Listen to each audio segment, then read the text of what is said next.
네, 안녕하세요. 여러분들의 구독과 좋아요로 이 채널이 유지되고 있습니다. 네, 영상 속도는 1.5배를 추천드리는 바이고요. 네, 이번에도 어떤 소식이 나왔는지 같이 한번 내용을 보도록 하겠습니다. 한 구독자님께서 이더리움 클래식 어떻게 하는 게 나을까요? 투자 결정하기가 매우 어렵습니다. 라고 했는데, 투자는 본인이 결정하는 게 맞습니다. 저는 정보를 제공을 하고 제 생각을 나눔을 드릴 수는 있겠지만 최종 결정은 여러분들의 돈은 여러분들이 지켜내는 거지, 제가 조언을 해준다고 해서 제가 관리를 해주는 게 아니잖아요. 그 점을 꼭 명심해 주셨으면 좋겠고, 요약해서 설명을 드린다고 하면 이더리움 클래식의 해시레이트는 계속 올라가고 있습니다. 그러니까 이더리움에서 POW 코인이 아직까지는 명확하게 생태계가 구축이 안 됐기 때문에 그런 불투명한 부분보다는 이더리움 클래식 쪽으로 들어가려고 하는 그런 채굴 회사들이 일부 있다. 조금만 넘어와도 해시레이트는 많은 영향을 끼칠 거니까 다 넘어온다라고 보기에는 좀 어려울 것 같습니다.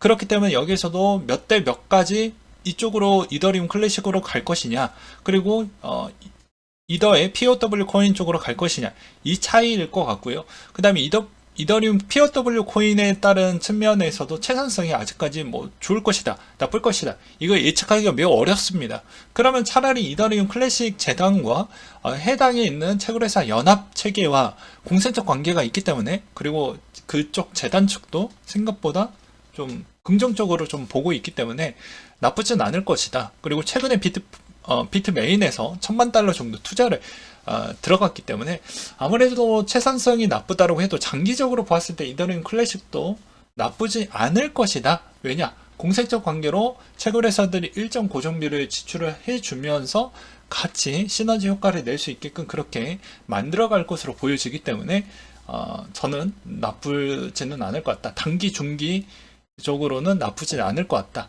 그리고 POW 코인이 어느 정도 체제가 정비가 좀 마무리가 되었을 때 그제서야 이더리움 클래식과 좀 비교를 해볼 필요성이 있는 것이지, 아직까지는 그걸 예단하고 예측하기에는 좀 어렵지 않겠냐. 그럼 반론은 딱 하나가 더 나오겠죠. 이더리움 클래식이 생산성이 점차 이렇게 해시레이트가 올라가면 안 좋지 않을까요?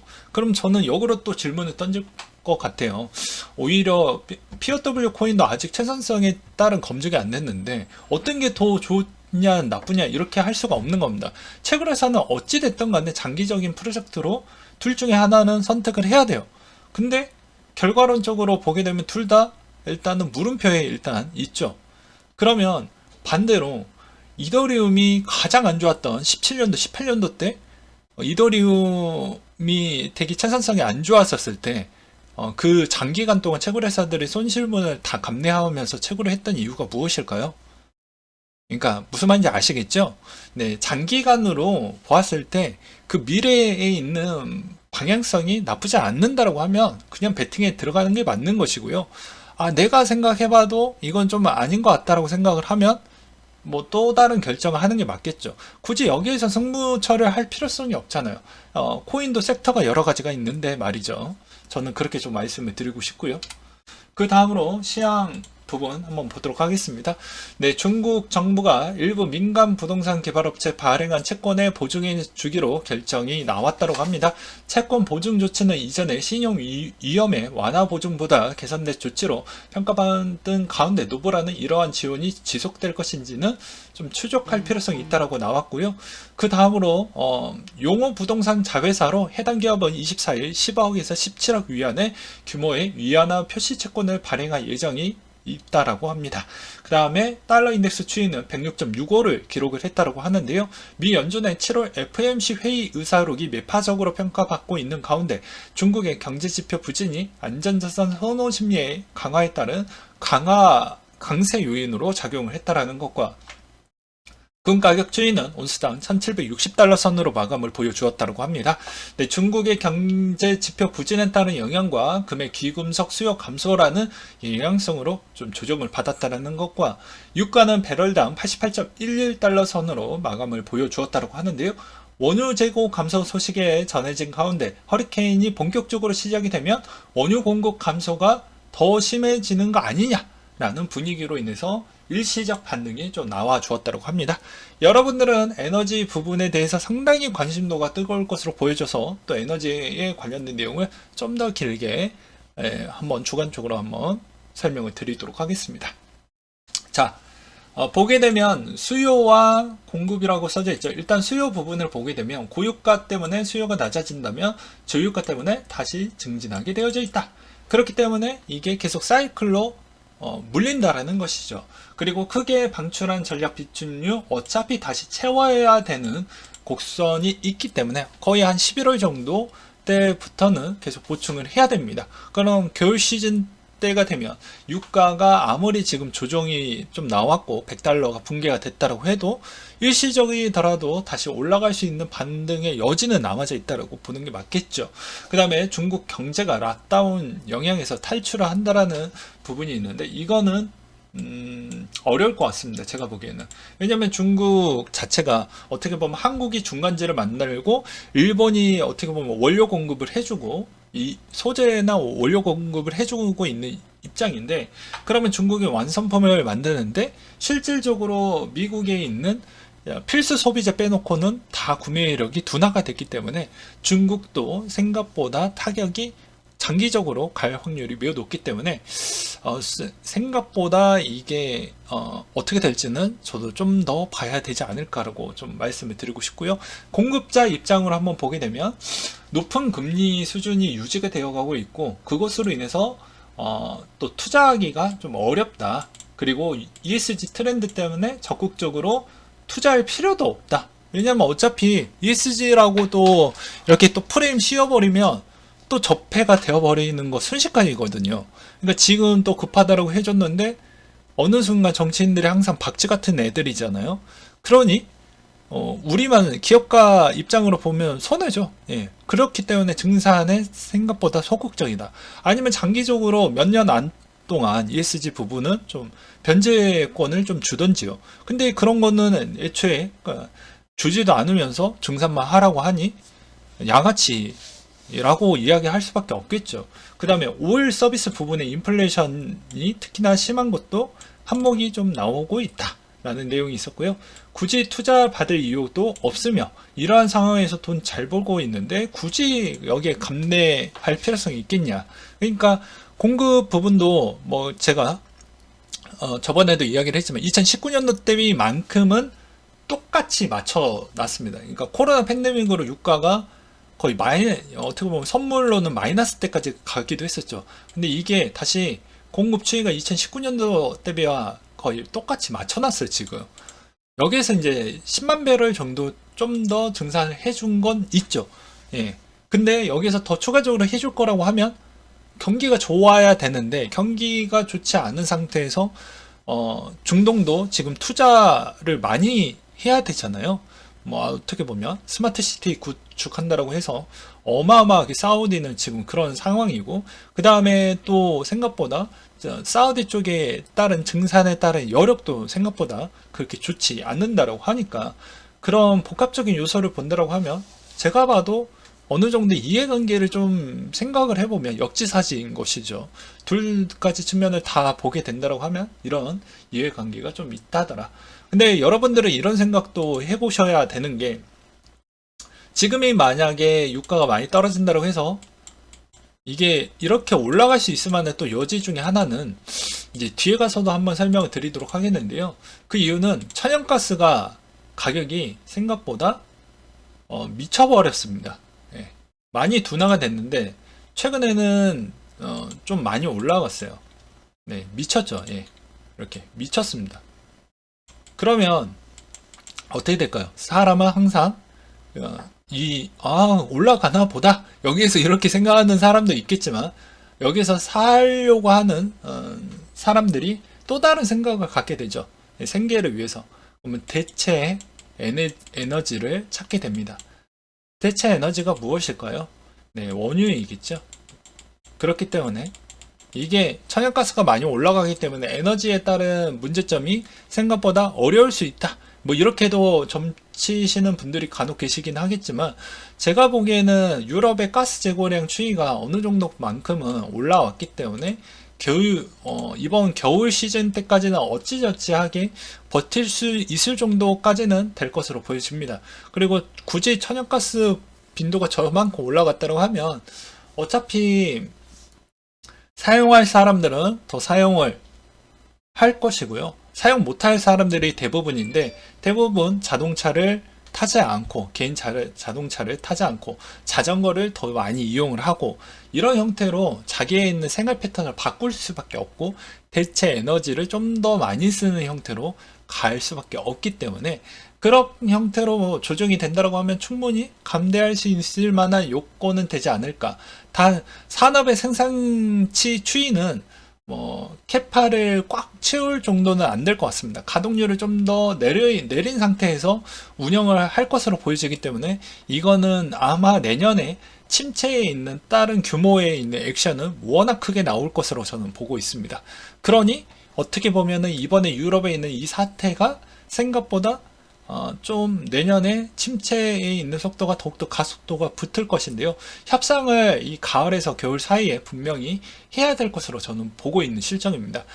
그 이유는 러시아 입장에서도 계속 이렇게 에너지 가지고 이렇게 많이 쥐락펴락 할 수 있는 상황이 아닌 이유 중에 하나가, 이제 불경기 쪽으로 가게 되면 어차피 에너지 부분에 있는 올라갈 수 있는 가격대도 이제 천천히 꺾이게 되어져 있습니다. 꺾이는 부분이 한번 발생을 시작을 하게 되면 러시아에 있는 경제가 아주 개박살이 날 수가 있기 때문에 사전적으로 일단은 가져가야죠. 그러면 중국도 보게 되면 산업재 부분에 있는 중심으로 빨리 원유 수요 감소가 급격하게 되기 때문에 본인들이 생각했던 예상치 대비보다는 덜 사용할 수밖에 없게 되는 또 액션이 나오겠죠. 그러면 러시아도 생각보다 그렇게 좋은 입지는 아닙니다. 그래서 전쟁도 마무리되는 시점은 올해 안에, 아무리 늦어진다라고 해도 내년 겨울 시즌, 그러니까 내년 1월, 2월 달까지는 그래도 또 춥잖아요. 그 이전 때까지는 아마 최대한 합의점을 잡으려고 하지 않을까 싶습니다. 그게 안 잡힌다고 하면 아무래도 주민투표로도 좀 하려고 하겠죠. 그래서 러시아 오레가스 수출 가격이 지난해 2.5배 정도 전망치가 나와준다고 하는데요. 유럽하고 이게 노드스트림 부분을 완벽하게 절단할 수는 없다라고 저는 생각을 하고 있습니다. 중국과 나머지 있는 국가들에게 너무 저렴하게 원유를 제공을 해주고 있는데, 그런 조건으로 중국이나 인도가 많이 써주고 있지만 앞으로 에너지 가격이 더 많이 내려간다고 하면 그것보다 더 많은데 채산성 대비 더 낮은 가격으로 제공을 해 주어야 되는데, 그러면 적자폭이 훨씬 더 커질 거잖아요. 그런 생각도 좀 가져가 볼 필요성이 있겠고요. 그 다음에 제퍼리스 수석 시장 전략가 이런 이야기를 했다라고 하는데요. 연준이 지금과 같은 구조의 고용 시장에 어느 정도 편안함을 느끼고 연말까지 계속해서 인플레이션에 맞설 것으로 생각이 든다. 연준이 경기 둔화를 유발하고 싶어 했던 것 같다. 실제로 유발하는 데 성공을 했고, 연준은 이와 같은 행보를 이어나갈 것이며 인플레이션은 천천히 완화될 것이다. 사람들이 바라는 것만큼 빨리는 아니더라도 천천히 완화되는 것 같다라고 이야기를 했는데, 연준의 목표는 천천히 가는 거고 확인하면서 가는 것이며, 전반적으로 완화되면서 가는 액션을 취하는 게 최종 목적지입니다. 일단 보게 되면 소매 판매 부분도 확연하게 둔화됐다라는 거 여기에서도 볼 수가 있겠고요. 그렇잖아요. 그래서 20년도, 21년도 때는 그래도 좀 많이 좋아졌던 부분을 볼 수가 있겠고, 3분기 GDP 나오도 이제 마이너스에 있는 예상치가 나와주고 있습니다. 그러면서 시장의 9월 금리 정책 베팅은 아무래도 일단은 50bp 정도 하지 않겠냐 라는 이야기가 나왔고요. 그 다음에 11월에도 50pp를 좀 할 것 같다라는 예상치가 나왔습니다. 근데 이거는 전 잘 모르겠어요. 일단은 QT를 하기 때문에 50pp에 저도 힘을 실어주고 있는 실정입니다. 근데 75bp를 하게 되면 시장의 충격은 좀 더 클 것 같긴 해요. 그 점과 그 다음에 7월에 FOMC 정례회의를 보게 되면, 물가가 훨씬 넘고 있고 제약적인 정책 스탠스로 가는 것이 최대 고용과 물가 안정이라는 위원회의 의무를 달성하기 위해서는 반드시 필요하다라고 이야기를 했기 때문에 더욱더 강력한 조치를 보여줄 것으로 보여지고요. 그렇기 때문에 금리 인상을 지속할 것이며 언젠가 속도를 늦춰야 되는데, 인플레이션 압력은 여전하기 때문에 이게 낮추는데 시간도 많이 걸리기 때문에 좀 더 우리가 확인하고 좀 가겠다. 그래서 이번에 PCE 발표도 한 번 더 남아져 있기 때문에 그거 하나 더 보고 아마 갈 것 같아요. 그래서 올해 아마 물가 추이가 어느 정도 위치에 있을지는 모르겠지만 일단은 내려가는 수치만 나와도 우리한테는 내년에 그만큼 빠르게 시장은 위험자산 시장은 괜찮아질 것 같다 라고 저는 말씀을 드리고 싶습니다. 그래서 1년 6개월 정도까지만 존버하라고 이야기를 했던 이유가 그런 거죠. 그 다음에 국내 같은 경우에도 연말까지 주담 내 금리가 7% 돌파 가능성이 나왔다고 하는데요. 그 이유는 8월 달에 이제 한국은행이 25bp씩 점진적으로 인상해 나갈 것이다라고 지난 날 13일 날 나왔던 내용이 있었고요. 그 다음에 영국도 마찬가지로 이제 통화정책 회의 결정으로 인해서 빠르게 금리 인상을 단행할 것이다 라고 나와주고 있습니다. 영국의 인플레 장기를 보게 되면 10%가 좀 넘었고요. 그 다음에 미국의 타켓이라는 가장 큰 기업이죠. 2분기 실적 발표를 했는데 90% 순이익이 감소했다고 합니다. 이것으로 알 수 있는 점은 이제는 과잉 재고를 떨궈내기 위해서 이렇게 했던 게 단기 이익에 충격이 좀 나왔고 그만큼 재고에 지금 생각보다 기업들이 너무 힘들어하고 있다는 걸 알 수가 있겠죠. 재고에 힘들어한다는 건 그만큼 소비 부분이 과거 대비보다 못하다라고 볼 수가 있게 되는 것입니다. 그래서 저번 시간에도 월마트 이야기와 막 이런 걸 왜 갖고 왔냐라고 하지만 공통된 악재잖아요. 예. 왜냐면 코인은 성장주랑 똑같은 겁니다. 기술주랑 똑같아요. 네, 투자로 인해서 그렇게 성장을 하고 있기 때문에 금리가 쥐약입니다. 근데 금리가 완만하게 이렇게 확인하면서 가는 게 아니잖아요. 그냥 직선으로 지금 가고 있잖아. 쉬지 않고, 단기 100m로 지금 가고 있지 않습니까? 그러니, 이거는 다 공통된 악재인 거죠. 근데 이거를 확인하지 않고 간다는 것 자체가 모순이고, 투자에 있는 기초도 모른다라고 볼 수가 있게 되는 것입니다. 그렇기 때문에 타켓이나 이런 쪽도 보게 되면 소매 판매가 얼마나 영향을 받을 수가 있는 걸 다 한눈에 알아볼 수 있는 측면이 좀 될 것 같고요. 시중은행 주택담보대출 변동금리 추이도 0.52% 정도가 올라가고 있기 때문에 이번에 한국은 영끌적도 좀 있었죠. 그렇기 때문에 아무래도 더욱더 소비 여력이 안 될 것으로 보여지고요. 덩달아 소비 여력이 일단 기본 베이스고 그 다음에 여유가 있으면 투자 여력으로 가는 건데 쉽지가 않는다라고 볼 수가 있겠죠. 그 다음으로 이제 주담대가 5억 원 대출에 연 4%에서 연 4.52%까지 올라갔으면 21만 원 정도가 대출금이 더 올라간다고 볼 수가 있겠고요. 테라폼 랩스 권도영 대표가 변호사 선임을 했다고 합니다. 법적 대응 준비를 하겠다라고 하는데요. 글쎄요. 그리고 크립토 퀀트 데이터에 따르면 거래소에 들어간 스테이블코인 수량이 급격하게 증가를 했다고 합니다. 아무래도 이제 이번 8월 마지막 주부터 마운트 곡스, QT, 그 다음에 금리 인상, 그 다음에 어떻게 보면 3분기부터 기업들의 실적이 2분기 때까지는 그래도 선방을 해줬지만 3분기 때부터는 별로 안 좋게 나올 게 뻔히 보이기 때문에 이것까지 확인을 하게 된다고 하면 오히려 이제 스테이블코인 쪽으로 이렇게 테더도 바이낸스에 23억 7천만 달러 테더가 이동이 됐다라는 건 글쎄요, 이제 한번 떨구려고 일단 집어넣어 놓는 거 아니겠냐 라는 저의 그냥 개인적인 생각이 들기도 했습니다. 그 다음에 이더리움 개발자 팀 베이커에 따르면 이번에 머지 준비가 완료가 됐다고 하는데요. 현재 시간 기준으로 해서 이제 26일 정도 남았고요. 그 다음에 네이버가 제페토에 거의 운명을 걸려고 하는 것 같습니다. 3반기에만 340억 원 투자를 했고요. 이것으로 인해서 앞으로 웹 3.0 버전의 제페토를 만드는 게 자기네들의 꿈이라고 합니다. 아무튼 우리는 메타버스가 빨리 나오면 코인이 메타버스에 분명히 활용될 것으로 보여지기 때문에 나쁘지 않고요. 대부분 명품이나 대기업들이 그만큼 브랜딩 특허를 빨리빨리 가져갔던 이유도 저는 그렇게 생각을 하고 있습니다. 그 다음에 최근 헥스, 도지, 샌드박스, 칠리즈, 알트코인의 고래들이 트랜잭션이 높아졌다라는 점이 좀 눈에 들어왔다고 하고요.